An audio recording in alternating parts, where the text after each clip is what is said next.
হালকা মিষ্টি শীত এসে পড়েছে আর নবান্নের উৎসব ঘরে ঘরে উঠছে। এইটা গ্রাম বাংলায় বেশি হয় প্রিয় ভিউয়ার্স। আসসালামু আলাইকুম প্রিয় ভিউয়ার্স, কেমন আছেন আপনারা? আশা করি অনেক ভালো আছেন। আমিও আপনাদের দোয়ায় আলহামদুলিল্লাহ ভালো আছি। হালকা মিষ্টি মিষ্টি শীত চলে আসছে, হিমেল হাওয়া বইছে, আর এই সময় একটু চিতই পিঠা খেতে কিন্তু দারুণ লাগে।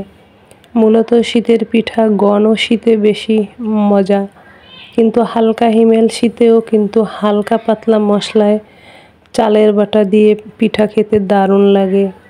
তো যেমন কাজ তেমন কথা, আমি আমার মতো করে অল্প পরিমাণে আতপ চাল ভিজিয়ে নিয়েছি আর এটা ভালো করে বেটে মিহি করে নেব। তো শিলপাটায় চাল বেটে পিঠা করলে সেই পিঠাটা খেতে কিন্তু একটু বেশি মজা।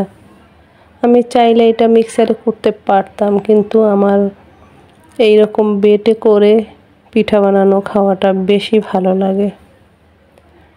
এখানে আমি চাল নিয়েছি, চালটা অনেক সময় ভিজিয়ে রেখে একদম শুকনা শুকনা করে আবার চালটা তারপরে বেটে নিচ্ছি, যার জন্য চালের বাটাটা দ্রুত হয় আর চালের গুঁড়াটাও মিহি হয়ে পড়ছে।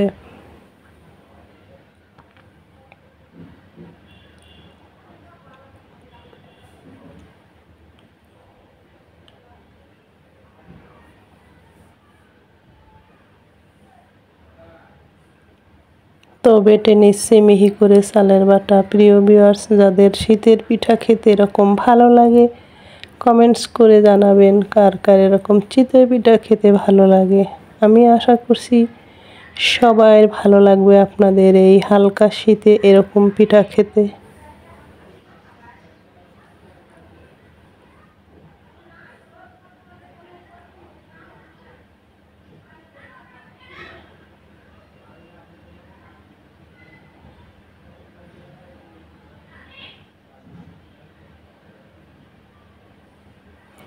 ঢাকা শহরে কিন্তু গ্যাসের চুলায় এরকম করে পিঠা বানিয়ে খাওয়া যায়, যদি জানা যায় প্রসেসটা।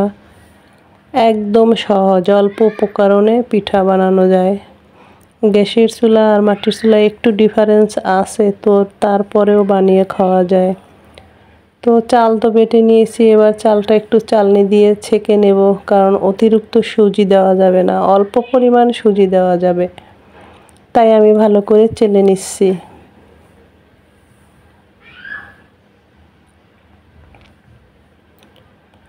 আর চালের গুঁড়া চেলে নেওয়াই ভালো, কোনো রকম দানা দানা থাকে না।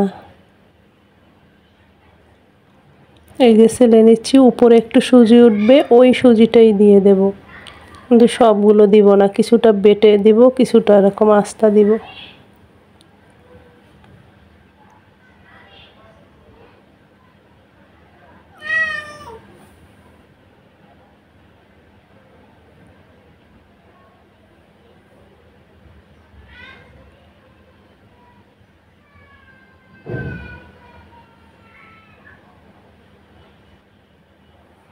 শীতের দিনের খাবার দাবারে আল্লাহ পাকের আলাদা একটা নিয়ামত, কেন জানি অতিরিক্ত সুস্বাদু লাগে সব কিছু, সেটা পিঠা পায়েস যাই খাই, সবজি মাছ সব কিছুতেই।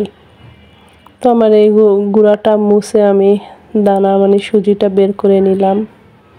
এবারে এইটাকে একটা ডো বানাবো। এই দেখুন, আমি এক বাটি হয়েছে আমার। এখন স্বাদ মতো লবণ দিয়ে দিচ্ছি, চালের সঙ্গে লবণ, চালের গুঁড়ার সঙ্গে লবণ মিলিয়ে নেব।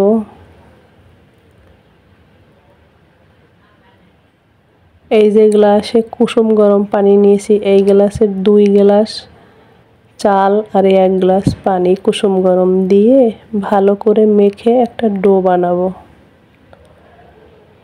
চিতই পিঠার মূলত ডোটা ঠিকঠাক হলে পিঠাটা পারফেক্ট হয়।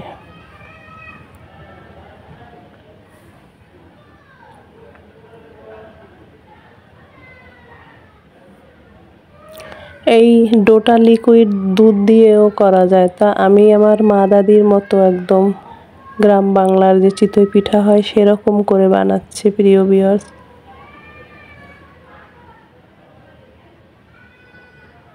তো একটু একটু করে পানি দেব আর নেড়ে চেড়ে ডো বানাবো, একবারে দেওয়া যাবে না, কারণ তাহলে ডোয়ের পরিমাণ ঠিক হবে না। আর অল্প অল্প পানি দিয়ে করলে তাহলে ঠিকঠাক একটা পারফেক্ট ডো হবে। তাই আমি অল্প করে পানি দিচ্ছি আর নেড়ে নিচ্ছি।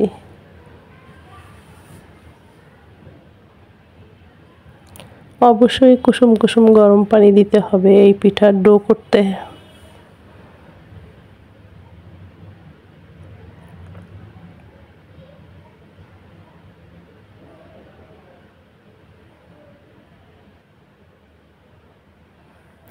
ভালোভাবে মাখতে হবে যেন কোনো রকম লাঞ্চ না থাকে এই ডোয়ের ভিতরে।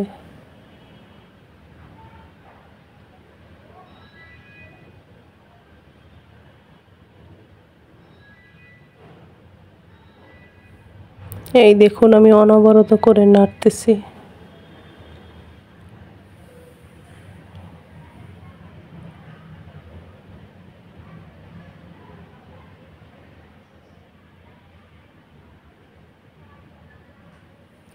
তো মোটামুটি একদম নেড়েচেড়ে ডো হয়ে গেছে, আর সামান্য একটু পানি আবার দিয়ে দেব।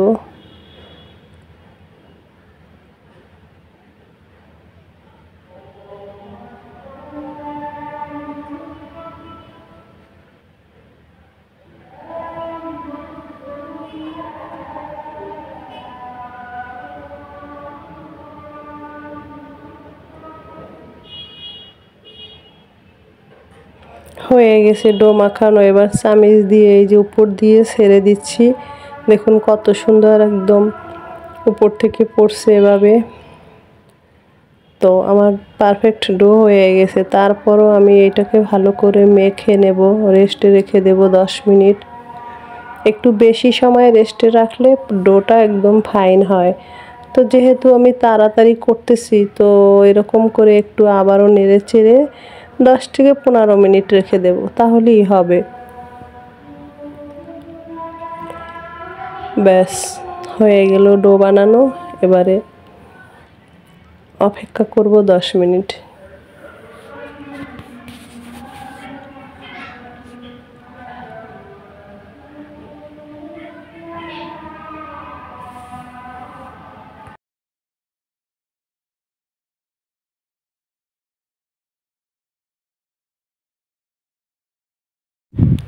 তো ডো তো বানানো হয়ে গেছে। এবার মাটির সাজ ব্রাশ করে নিচ্ছি একটু ঘি দিয়ে। এটা তেল দিয়ে করলেও হয়, তো আমার কাছে ঘি ছিল কারণ ঘিয়ের ঘ্রাণটা একটু ভালো লাগে।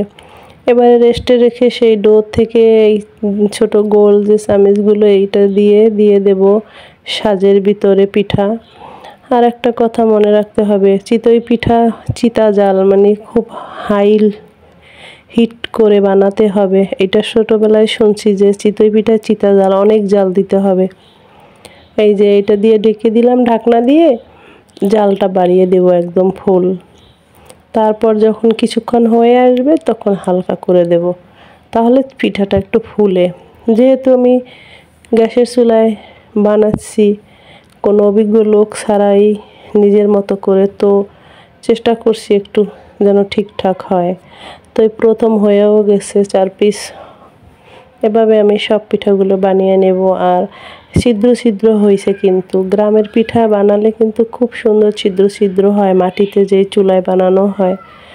আর সাজও লাগে, মাটির সাজেও ভালো হয়। আর ওই যে লোহার এক ধরনের সাজ পাওয়া যায়, ওগুলোতেও করে খাওয়া যায়। তো গ্যাসের চুলায়ও হয় পিঠা। এই যে আমি বানাচ্ছি, হয়েছে, খুব ভাল লাগছে। এই যে দ্বিতীয়বার দিছি, এইটা একদম ফুলে গেছে ফাইন। তো নবান্নের উৎসব এভাবে সবার ঘরে ঘরে ফিরে যাক।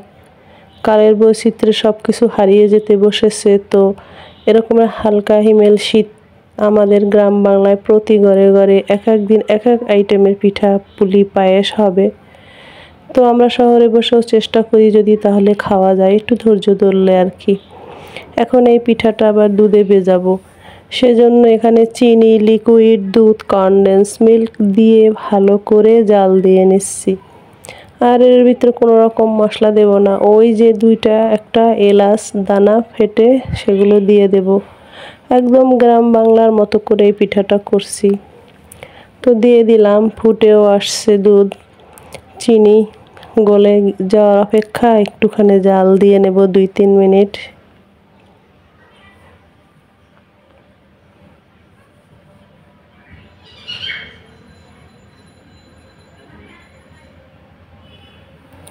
একটু নেড়ে নিচ্ছে অনবরত করে, না হয় নিচে চিনি আছে পোড়া লাগবে।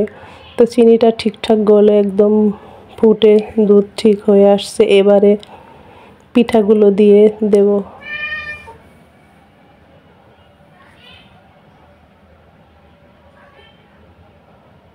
সবগুলো দিয়ে দিচ্ছি পিঠা।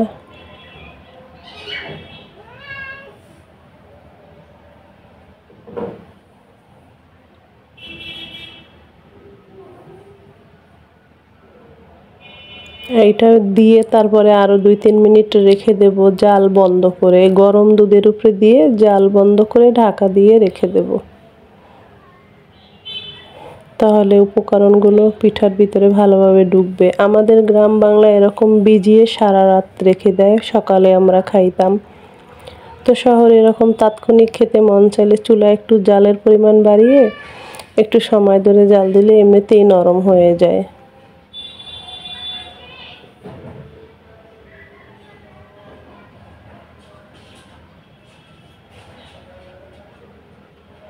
সুঘ্রাণ বের হয়েছে, লাল ব্রাউন চিনি দিয়েছি। পোলাওয়ের চাউল দিয়ে এই পিঠাটা করলাম। আলহামদুলিল্লাহ, এই দেখুন আমার চিতই পিঠা হয়ে গেছে। একদম গরম গরম খেতে একরকম মজা, ঠান্ডা হলে খেতে আর এক রকম মজা। এই যে দেখুন কতটা গলে গেছে, দেখুন একদম নরম হয়ে গেছে। তো আজকের এই ছোট পরিসরের রেসিপিটি ভালো লাগলে পাশে থাকবেন, লাইক করবেন। আপনাদের সুস্বাস্থ্য কামনা করছি, আপনাদের মঙ্গল কামনা করে আজকের মতো বিদায় নিচ্ছি। আল্লাহ হাফেজ।